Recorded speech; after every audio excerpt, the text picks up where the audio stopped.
Cautivados por la palabra. Bienvenidos una semana más al Evangelio según San Marcos. En el día de hoy os invitamos a entrar en un bloque en el que Jesucristo está en controversia con varios grupos de su época, con varios grupos religiosos de la época de Jesús. Nos sorprende Jesucristo con sus discípulos, como siempre, nos sorprende y nos cautiva. Bienvenidos a este rincón bíblico como cada semana.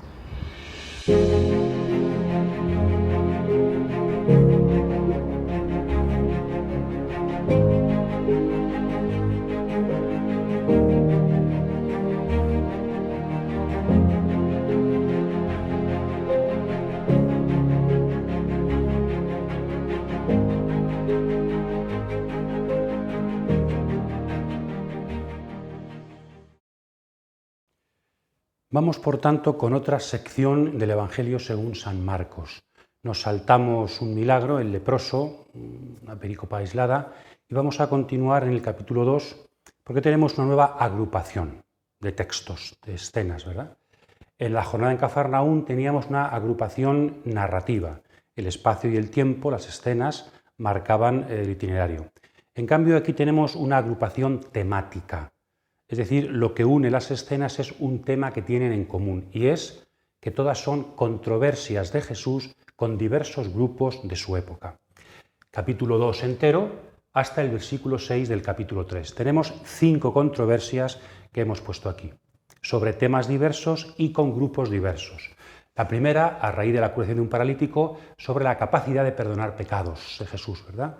La segunda controversia, a raíz de la vocación de Leví y la posterior celebración en la comida con los pecadores, pues tenemos también otra controversia. Este maestro come con pecadores, se junta con gente. La siguiente es ¿por qué no ayunan los discípulos de Jesús? El tema del ayuno, también importante para la religión judía. Después, los discípulos van, he puesto comida entre comillas, porque no es para comer, sino que van arrancando espigas y van abriendo camino. Aunque luego se pone el ejemplo de la comida de David, el rey. Por lo tanto, también hay una otra controversia que es sobre hacer un trabajo indebido en sábado. Y el último, una nueva curación, también un trabajo indebido, curar en sábado. Y los distintos grupos con los que Jesús se va enfrentando son casi siempre los mismos, ¿no? Son escribas en el primero, escribas de los fariseos en el segundo, discípulos de Juan Bautista y de los fariseos en el tercero, otra de los fariseos en el cuarto, y fariseos y el grupo de los herodianos en el quinto. Habría que hacer un pequeño paréntesis, habría que investigar un poquito cuáles eran los grupos religiosos del tiempo de Jesús. El historiador Flavio Josefo nos habla sobre todo de 4, ¿no? Tenemos los fariseos, los saduceos, los esenios y los celotas. Los celotas aparecen los revolucionarios antirromanos, ¿verdad? Con un celo inmenso a través de la violencia para expulsar a Roma, aparecen muy poco en el Nuevo Testamento. Los esenios, que ahora conocemos mejor por Qumran y sus escritos, no aparecen nunca en el Nuevo Testamento. En cambio, los fariseos y los saduceos aparecen mucho. Los saduceos son los sacerdotes, que vienen de Sadoc, de ahí su nombre saduceos, que eran más bien los que gobernaban religiosamente a Israel, los miembros más eminentes del Sanedrín. Y eran gente que no creía en la resurrección, no creía en los espíritus y pactaban mucho con Roma. Solamente creían que estaba inspirada la Torá, no creían en los profetas, no creían en la tradición oral, los saduceos. Y los fariseos, en cambio, los más presentes en el Nuevo Testamento, eran un grupo laico, no eran sacerdotes. Un grupo laico, seguramente formado siglo II o III a.C., de una palabra que significa separados, los fariseos, bien porque se separaron de un grupo más amplio, los hasidim, los piadosos, o bien porque su estilo consistía en estar separados para vivir la Torá, la ley, de forma plena. No tenían que mancharse con nadie. Los fariseos eran el grupo más serio, más influyente, más religioso del tiempo de Jesús, que más cercano estaba al pueblo, ¿verdad? Y eran laicos, no eran sacerdotes. Estos eran los 4 grupos, formas distintas de entender la religión. El más cercano a Jesús, quien más se parecía a Jesús, eran los fariseos. Por esto era con quienes más discutía. De hecho, Jesús fue interpretado como un rabino, como un rabí, como los maestros fariseos. También es con los que más discute porque cuando se escribe el Nuevo Testamento, en los años 70, 80, 90, ya no existen los demás grupos. Han perdido su influencia. Solamente quedan los fariseos y los judeocristianos. Y por eso la controversia sigue manteniéndose, ¿verdad? Entonces no es que los fariseos eran los peores, sino que eran los más influyentes en el pueblo, los más cercanos a Jesús y también los únicos existentes cuando se escriben los textos. Por tanto, por eso aparecen grandes controversias con los fariseos. Pero estos sí creían en la resurrección, sí aceptaban toda la Biblia, sí creían en la tradición oral, o sea, están muy, muy cercanos a Jesucristo. Los escribas, en cambio, son un oficio, no un grupo religioso. La mayor parte de los escribas que se dedicaban a transmitir los textos y a cuidar de ellos eran fariseos. Y de ahí que los fariseos, a través de los escribas, tenían influencia también en el Sanedrín. En el Sanedrín había 3 grupos: los sacerdotes, los ancianos y los escribas. Entonces, estos son los grupos un poquito que en tiempo de Jesús tenemos, ¿verdad? Entonces, los fariseos son aquellos con quienes más discute.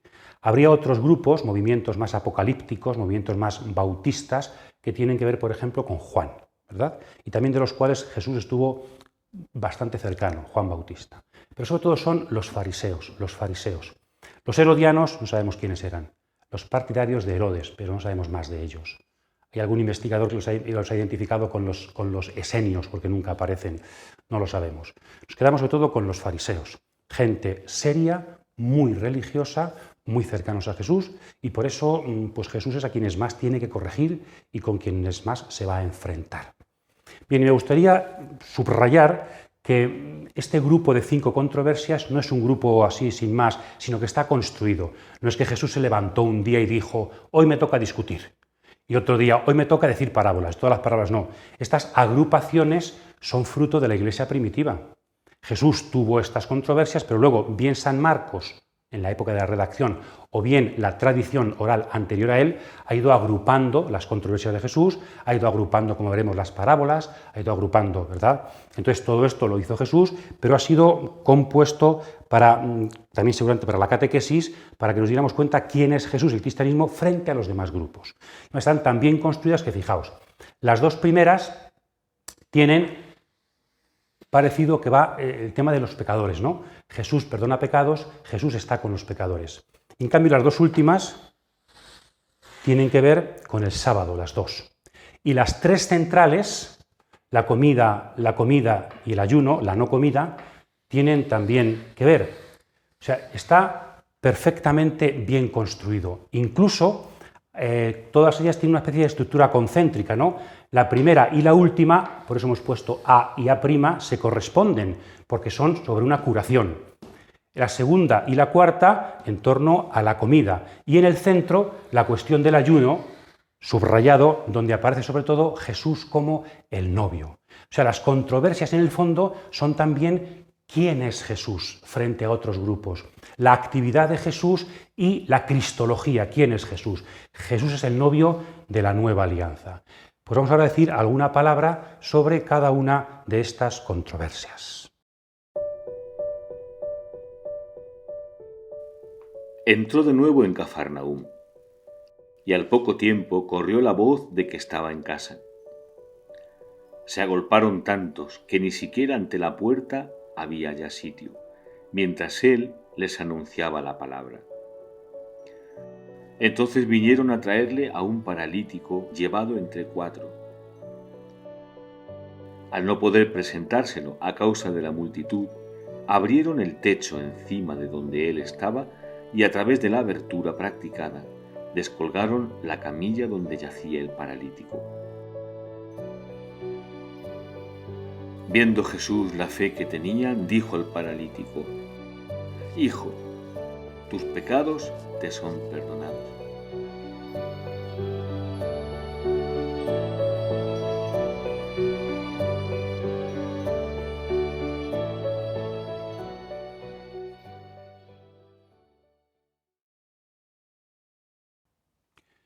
La escena del paralítico. Jesús regresa a Cafarnaúm y dice que está en casa.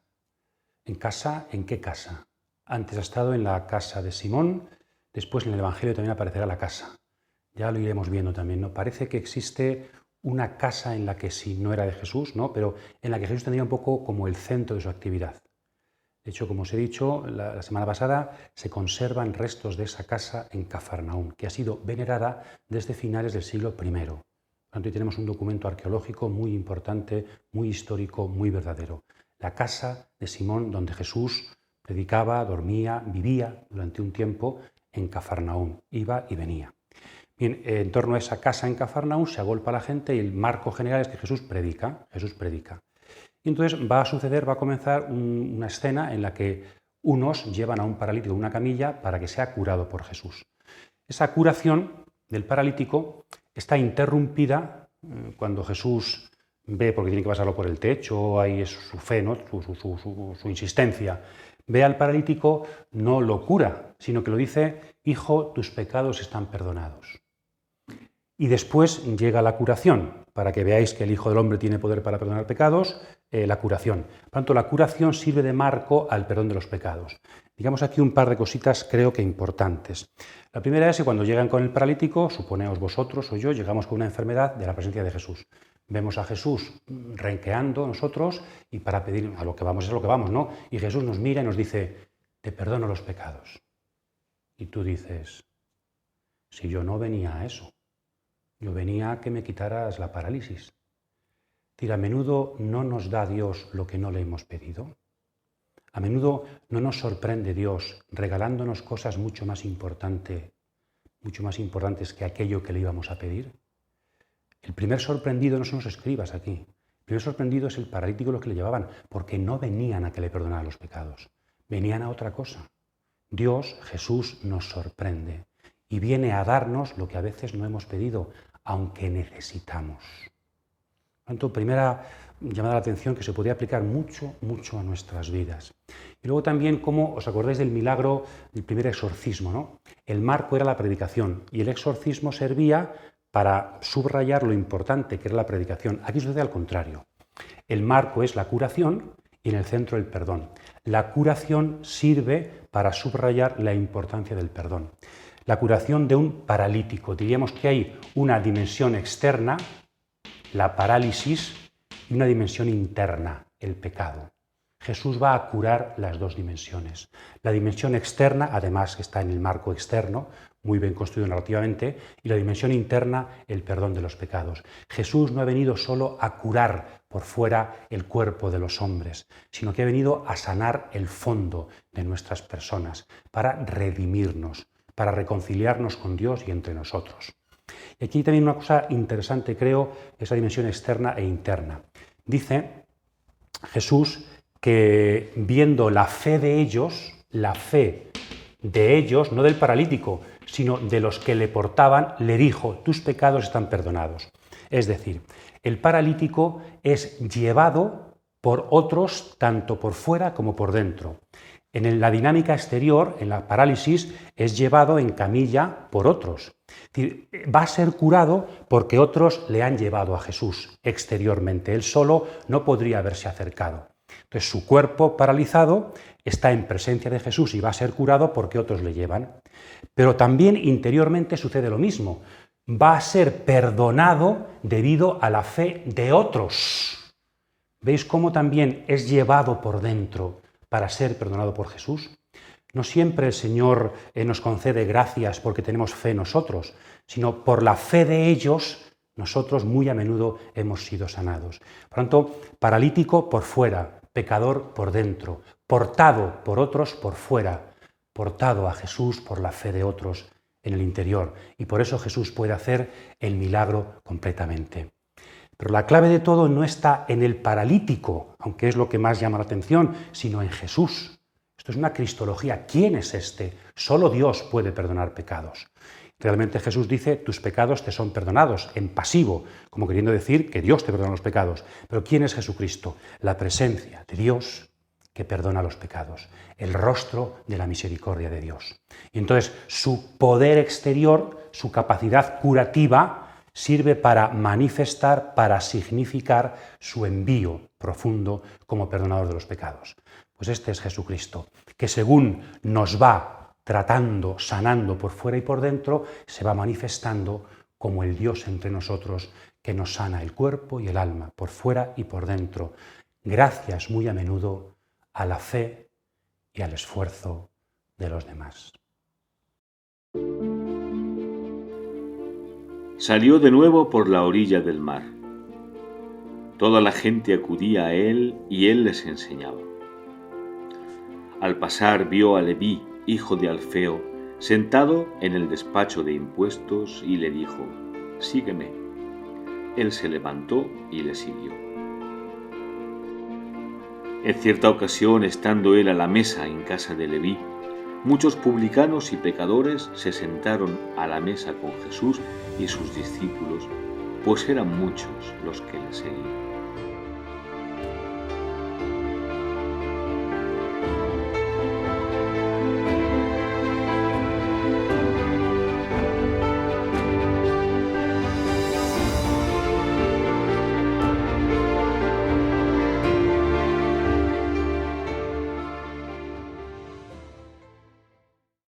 Vamos ahora a pasar a la segunda escena, que en el fondo son dos escenas en una.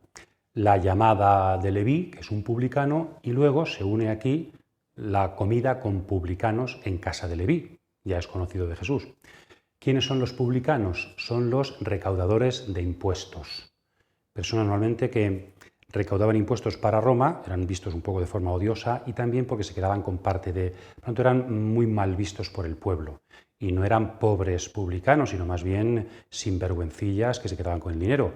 A veces nos confundimos y decimos, es que los malísimos fariseos y los pobres publicanos, esto no es así.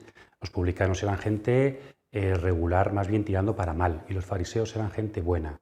Por eso nos tiene que llamar la atención la Biblia, y a veces no nos llama la atención, ¿no? Los pobres publicanos, Jesús estaba, no, los ricos sinvergüenzas publicanos que se aprovechaban de los demás, y Jesús estaba con ellos. Vemos entonces con un poquito estas dos escenas que van unidas, ¿no? Una vocación. Jesús, dice el texto, pasa junto al lago de Galilea, en la orilla. Nos acordamos de la orilla en el capítulo 1 al principio, donde llamó a 4 hermanos.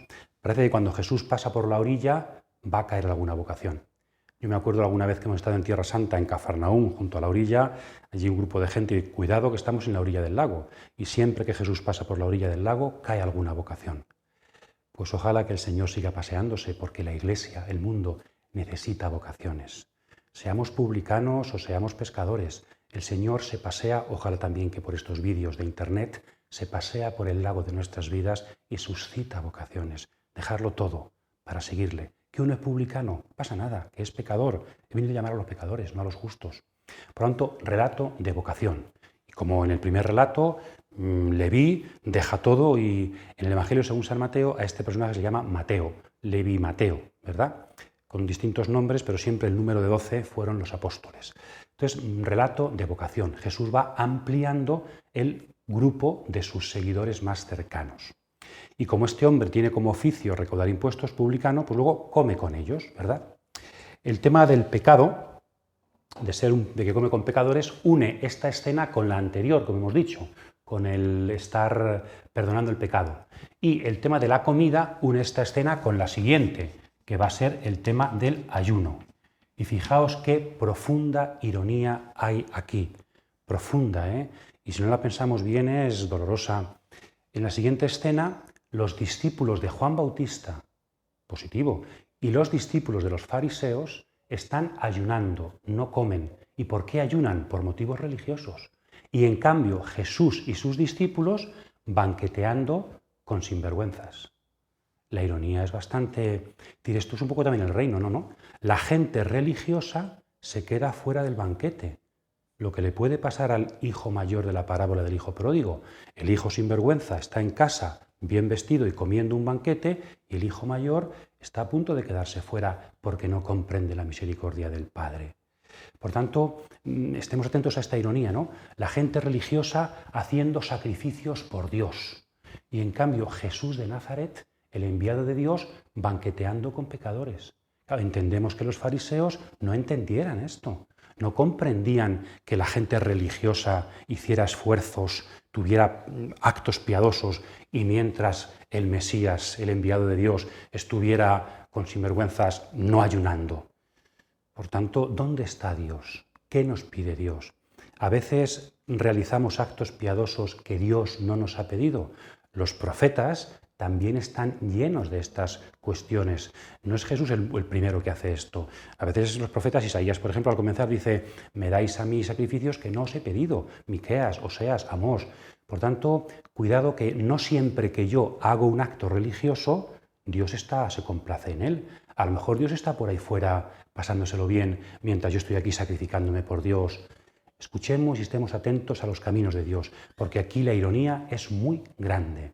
Pues Jesucristo come con pecadores. Y aquí también podemos preguntarnos cuáles eran las compañías de Jesús y cuáles son las compañías de la iglesia primitiva y cuáles han de ser las compañías de la iglesia actual. La oveja perdida, los pecadores. ¿Jesucristo vino a estar entre los pobres? Sí. Jesucristo vino a estar entre los pecadores también, sean pobres, ricos o medianos. Es decir, Jesucristo ha venido a buscar en nombre de Dios a la oveja perdida. Y la iglesia tiene que continuar esa dinámica que empezó Jesús y que Él sigue realizando a través nuestro. Y luego la comida, la importancia de la comida y su relación con la vocación. Jesús, decíamos la semana pasada, para instaurar el reino, predica y actúa. Y a la hora de actuar no solamente hace milagros, sino que también esto es un signo del reino. Es decir, Jesús construye el reino no solamente sanando, sino en su forma de comer. Ya los antiguos esenios, fariseos, la comida es un rito de iniciación y significa te aceptamos plenamente en la comunidad cuando eres novicio.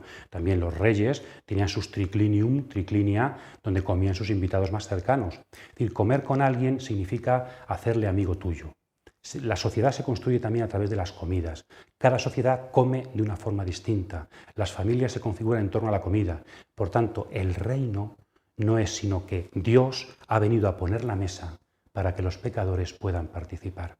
Comiendo con los últimos, comiendo con quien nadie come, comiendo con quienes no merecen comer en la mesa del reino, Jesucristo está inaugurando el reino. En el fondo, desde aquí podríamos preguntarnos, ¿y qué es nuestra Eucaristía? ¿Qué son nuestras Eucaristías? ¿No son también Jesucristo que viene a poner la mesa para todos? Dicen que Jesús inauguró una comensalidad abierta, donde todos caben. Por tanto, la Eucaristía, la mesa de la Iglesia, la mesa de Jesús, tiene que ver con la vocación y tiene que ver con los pecadores. Solamente entonces, cuando los pecadores pueden entrar y los pecadores transforman sus vidas para convertirse en seguidores de Jesús, entonces la Eucaristía está desarrollando toda la fuerza y el dinamismo que Jesús vino a traer. Por tanto, hagamos discernimiento sobre nuestra forma de comer, con quién comemos y nuestra forma de responder, como le vi. Como los discípulos de Juan y los fariseos solían ayunar, vinieron a preguntarle: ¿por qué tus discípulos no ayunan? Siendo así que los discípulos de Juan y los de los fariseos practican el ayuno. Jesús respondió: ¿pueden acaso ayunar los invitados a la boda mientras el novio está con ellos? Mientras tengan consigo al novio, no pueden ayunar. Días vendrán en que les será arrebatado el novio. Entonces ayunarán cuando llegue aquel día.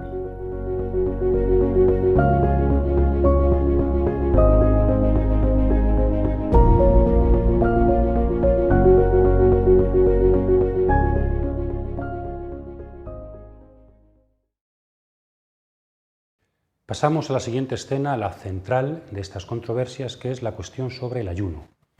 Le preguntan a Jesús por qué sus discípulos no ayunan, cuando es una práctica religiosa muy importante. De hecho, en el capítulo 6 de San Mateo sí aparece también Jesucristo hablando del ayuno, la oración y la limosna. Por tanto, los discípulos de Jesús ayunan, pero no ayunan como los demás. ¿Por qué? Ya hemos dicho un poco la ironía anterior, ¿no?, entre el ayuno de los religiosos y la comida de los discípulos de Jesús, el banquete, ¿verdad?, la alegría. Bien, el ayuno, ¿cuál es el sentido del ayuno en la Biblia y en el cristianismo? Yo creo que podríamos resumir el sentido del ayuno, el sentido religioso del ayuno, en 3 puntos, ¿no? Para el Antiguo Testamento y luego también un poco el nuevo sentido que Jesús aporta. El sentido penitencial, que es un sentido que aparece mucho en los profetas, por ejemplo en Jonás, pues cuando Nínive va, el ayuno es signo de que hemos pecado y queremos convertirnos, hacer penitencia. La limosna, el ayuno, la oración y el ayuno, por tanto, es una práctica religiosa que el Antiguo Testamento da y que Jesucristo tampoco impide, ¿verdad? Es un sentido profundo. Somos pecadores, por tanto, ayunamos como signo de penitencia, de que queremos convertirnos. También esto tiene que ver con no solo de pan vive el hombre, ¿verdad?, sino de toda palabra que sale de la boca de Dios. Ayunamos de comida porque queremos tener sed de la palabra, porque queremos vivir no solamente desde fuera y la comida, sino que queremos vivir desde el alimento interior. Por tanto, la penitencia, la búsqueda de otros alimentos más profundos, es un sentido importante en el ayuno que el cristianismo no ha venido a romper, pero sí a resituar. Segunda dimensión muy interesante es la dimensión de la solidaridad, que hacemos también los cristianos, ¿no? No como yo para que coman otros. Yo que como todos los días, pues resulta que voy a estar un día sin comer, por ejemplo, cuando Manos Unidas, en febrero, ¿verdad?, la campaña de Manos Unidas, ayuno voluntario, yo no como y lo que habría utilizado para comer lo doy a otro que pasa hambre. Por tanto, el quitarme yo cosas para que otro comparta es un signo de fraternidad, es un signo de solidaridad, es un signo de caridad entre todos. Por tanto, segundo sentido fundamental del ayuno. Este sentido hoy la sensibilidad moderna lo entiende mejor que el primero, pero ambos son importantes. Solidaridad, pero también libertad e interioridad. Es importante para educar nuestras vidas. Pero Jesús va más allá de esto y dice, hay un nuevo sentido del ayuno. ¿Cómo van a ayunar los hijos de la boda, los amigos del novio, mientras el novio está con ellos? Llegarán días en que les sea arrebatado el novio, entonces ayunarán. Es decir, ¿qué va a ser el ayuno cristiano, esa nueva dimensión? Es una memoria de que el novio está ausente, de que la palabra nos ha sido arrebatada, se nos ha marchado. Por eso, ¿cuándo nos pide la Iglesia que ayunemos fundamentalmente? El Viernes Santo y anticipándolo el miércoles de ceniza, que es exactamente cuando el novio nos ha sido arrebatado. El ayuno es, en el fondo, una cuestión no principalmente penitencial, que también lo es, no solamente solidaria, que también lo es, sino cristológica. El ayuno es una forma de centrar nuestra vida en Jesucristo. Ayunamos porque echamos de menos al esposo. Ayunamos porque nuestra relación radical ha sido ya ser seguidores del Maestro. Por lo tanto, el ayuno no es una cuestión solamente para que yo sea más virtuoso, para que yo sea también más solidario, sino para que yo esté más centrado en Cristo. Esto es Jesucristo. Jesucristo ha venido a ponerse como centro de nuestras vidas y por eso nuestra religiosidad tiene que convertirse para centrarse en Cristo. Por eso, todo lo que hace Jesús y todo lo que hacemos nosotros, en el fondo es para subrayar, para insistir en la figura del Maestro. Manifestar al mundo quién es nuestro amado. Manifestar al mundo que Jesucristo es esposo que ama y nos llama. Por eso se añade luego aquí el tema del vestido viejo y nuevo y remiendos y los odres nuevos y el vino viejo y el vino nuevo. Es decir, para un vino nuevo hacen falta odres nuevos. ¿Qué es el vino nuevo? El reino. Tiene que ver también con la comida, ¿verdad? El vino nuevo de las fiestas, las bodas de Caná, es el reino. Entonces, en odres viejos ese vino no cabe. No somos nosotros odres viejos. No han construido los fariseos una religiosidad interesante, pero que se queda vieja ante el vino nuevo de la nueva alianza. Por tanto, el vino nuevo no tiene que configurar nuestra forma de ser odres. El vino nuevo de Jesús esposo no tiene que cambiar nuestra religiosidad. A veces queremos que todo lo religioso Dios lo acepta y Dios lo... No, tenemos no solamente que convertirnos moralmente, sino religiosamente. El Señor también ha venido a cambiar nuestra forma de entender a Dios, a cambiar nuestras prácticas religiosas, también a reconfigurar nuestro ayuno. Por tanto, Jesucristo viene a comer, llegará tiempo de ayunar, pero todo para centrar nuestra vida y nuestra religión en la persona de Jesús de Nazaret, el esposo. Un sábado en que Jesús cruzaba por los sembrados, sus discípulos empezaron a abrir camino arrancando espigas. Los fariseos le dijeron: «Mira, ¿por qué hacen en sábado lo que no es lícito?».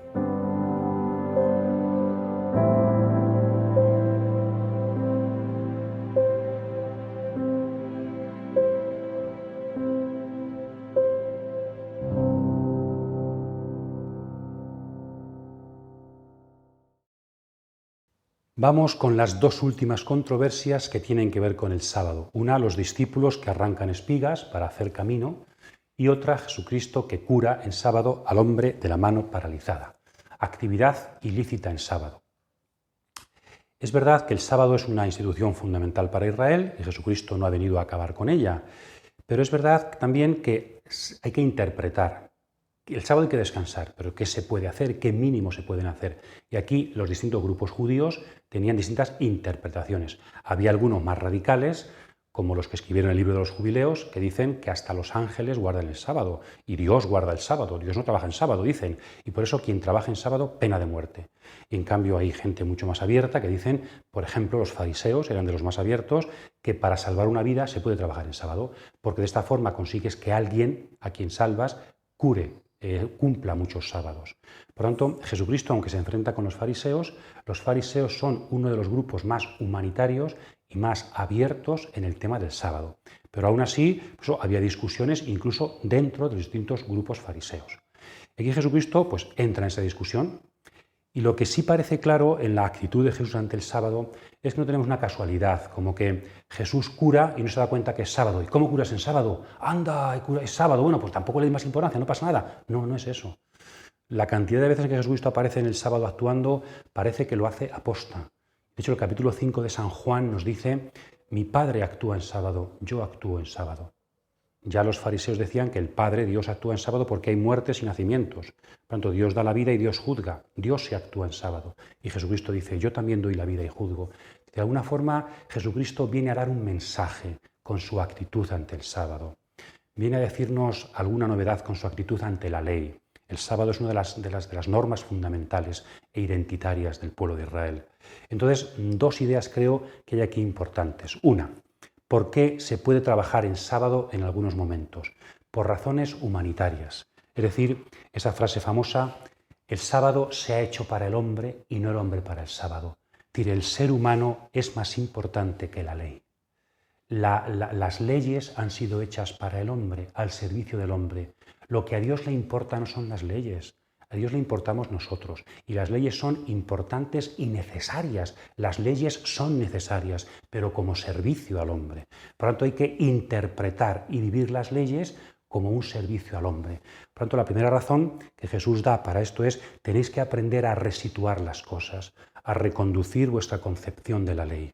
Lo más importante es la persona, creada a imagen y semejanza de Dios. Un tema ya importante y cuestiones humanitarias. El hombre, y a su servicio están todas las instituciones. Pero hay una segunda razón. El Hijo del Hombre es también Señor del sábado. El Hijo del Hombre ya no es el hombre sin más, sino que es Jesús de Nazaret como hombre. Es decir, además de una cuestión humanitaria, en la actitud de Jesús ante el sábado hay una cuestión otra vez cristológica. En el ayuno ha aparecido Jesús como esposo, como novio. Aquí aparece Jesús como Señor del sábado. En la primera controversia apareció como aquel que puede perdonar pecados. Por lo tanto, siempre en todas estas controversias se está manifestando en contraste quién es Jesús. Jesús de Nazaret es más importante que la ley. Jesús de Nazaret es aquel que puede interpretar la ley de Dios de forma correcta, porque Él está por encima de la ley. Es Señor, Kyrios, del sábado, del tiempo, de la ley. Y eso es lo que los fariseos no pueden aceptar. Pero ¿quién se ha creído este que perdona pecados? Blasfema, dijeron al principio, y ahora Señor de la ley, Señor del sábado. ¿Es que te crees que estás por encima de la ley? Y la autoridad de Jesús sigue siendo el gran problema. ¿Quién es Jesús? Sigue siendo el gran problema. Y por eso la consecuencia de todo es: dice que al final se ponen de acuerdo, la consecuencia final, la conclusión de las controversias es, versículo 6, capítulo 3, se ponen de acuerdo los fariseos con el grupo más político de los herodianos para acabar con Jesús. La primera controversia, blasfema; la última controversia, acabar con Jesús. Al final del Evangelio veremos que el tribunal judío dice que hay que acabar con Jesús porque es un blasfemo. Desde el principio ya, como veíamos en el bautismo, se está apuntando hacia la muerte. Jesucristo va a morir porque actúa como actúa, porque es quien es, y no es entendido por estos odres viejos a quienes rechina el vino nuevo del reino. Por tanto, un grupo precioso de controversias en el que acaba la cosa, pues como acabara el Evangelio, ¿no? Jesucristo, por ser quien es, por ser Dios, va a ser llevado a la muerte por unos hombres religiosos también que no comprenden los caminos de Dios.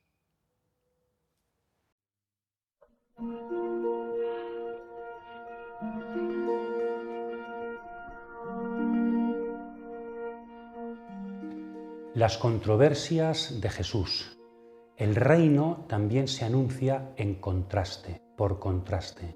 También sabemos quién es Jesús y qué anuncia, cuál es su mensaje y su vida, porque nos dice lo que no es. El reino también es una llamada a la conversión, sobre todo a la conversión de las personas religiosas, no solamente de los pecadores, sino de aquellos que están más cerca de Dios. Esto va dicho para la gente que está frente al cristianismo, pero también dentro del mismo cristianismo. Estamos llamados a que Jesucristo irrumpa en nuestras vidas para que transforme nuestra religiosidad, para que llene de interrogantes nuestras prácticas. Cuando a veces, amigos, sucede lo contrario, ¿no? Mis prácticas religiosas me separan de las prácticas religiosas de mi hermano. Y Jesucristo, claro, diría, no os da vergüenza, no os llama la atención eso. Centradlo todo en mí, centradlo todo en Jesucristo. Pues también seguimos dejándonos corregir por el Señor, porque queremos ser odres nuevos, que acogen el vino del novio para repartirlo en el mundo y que pueda el mundo llenarse de la alegría de Dios. Cautivados por la palabra, seguimos trabajando, seguimos orando con los textos bíblicos, seguimos buscando a Jesucristo para reconvertir nuestras vidas según sus caminos. Feliz semana a todos.